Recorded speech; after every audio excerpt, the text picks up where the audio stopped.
Starting from nothing can feel like standing at the edge of a cliff, looking down at an impossible climb. But here's the truth that most people don't realize until they've been through it themselves. A financial reset isn't just about recovering what was lost.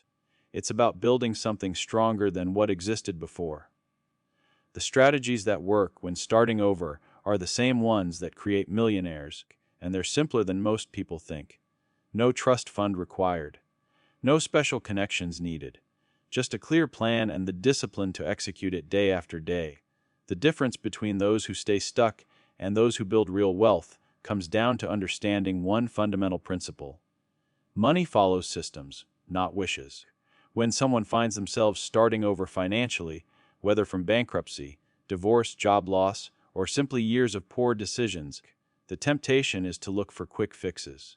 But sustainable wealth is built through consistent actions repeated over time, not lottery tickets or get-rich-quick schemes. The journey begins with acceptance, moves through strategy, and ends with habits that compound into financial freedom. The foundation mindset and taking stock. Before diving into spreadsheets and budgets, there's a mental shift that has to happen first. Starting over financially means letting go of the shame and regret that often comes with past money mistakes. Every financially successful person has made terrible decisions with money at some point. The difference is they didn't let those mistakes define their future. Research consistently shows that people who approach financial challenges with a growth mindset rather than a scarcity mindset make better decisions and recover faster. A growth mindset in finances means believing that money skills can be learned and improved. It means viewing setbacks as temporary rather than permanent. When someone adopts an abundance mindset, they stop making fear-based decisions and start thinking strategically. This doesn't mean ignoring reality or pretending everything is fine. It means recognizing that even in difficult circumstances, there are always options and opportunities that fear would otherwise hide. The first concrete step is taking a complete financial snapshot. This means listing every source of income, every debt, every monthly expense, and every asset. Most people avoid this step because they're afraid of what they'll find. But you cannot fix what you refuse to see. This snapshot isn't about judgment. It's about creating a baseline to measure progress against. Write down the total income after taxes, list all debts with their interest rates, and track every expense for at least 1 month to understand where money actually goes versus where it should go. Once the full picture is clear, the next step is creating a realistic budget. The 50-30-20 rule offers a simple framework that works for most people starting over. This approach allocates 50% of after-tax income to needs, 30% to wants, and 20% to savings and debt payoff. Needs include housing, utilities, groceries, transportation, insurance, and minimum debt payments. Wants cover dining out, entertainment, subscriptions, and anything that makes life enjoyable but isn't essential. The 20% for savings and debt acceleration is what builds the bridge from surviving to thriving. For someone starting from zero or below zero, hitting these exact percentages might not be immediately possible. If necessities consume more than 50% of income, something has to change. This might mean downsizing housing, eliminating a car payment, or cutting grocery costs through meal planning. The goal isn't perfection on day one. The goal is moving in the right direction and adjusting the percentages as circumstances improve. Building momentum, income, and debt strategy. Income is the engine that powers everything else. No amount of budgeting can overcome an income problem if expenses consistently exceed what's coming in. This is why increasing earning power becomes a priority when starting over. For those in traditional employment, this might mean asking for a raise, pursuing additional training or certifications, or looking for higher-paying positions. Studies show that people who actively negotiate their salaries earn significantly more over their lifetimes than those who accept initial offers. Side hustles represent another powerful income stream that can accelerate financial recovery. The key is choosing something that matches existing skills or genuine interests. Someone with writing abilities might freelance. A person who's naturally organized could offer virtual assistant services. Those with teaching skills can tutor online. The beauty of side income is that it doesn't require permission from an employer, and every dollar earned can be directed towards specific financial goals. Data shows that between 27 and 45% of Americans now work side jobs to supplement their income. The most successful side hustlers treat their additional work like a real business. They track income and expenses separately, set realistic revenue goals, and reinvest a portion of earnings back into growing their hustle. Starting small with a goal of earning $500 to $1,000 per month creates meaningful momentum without overwhelming someone who's already working full time. Debt is often the heaviest weight holding people back from financial progress. High-interest credit card debt, in particular, can feel like running on a treadmill that never stops. There are two proven methods for tackling debt: the avalanche method and the snowball method.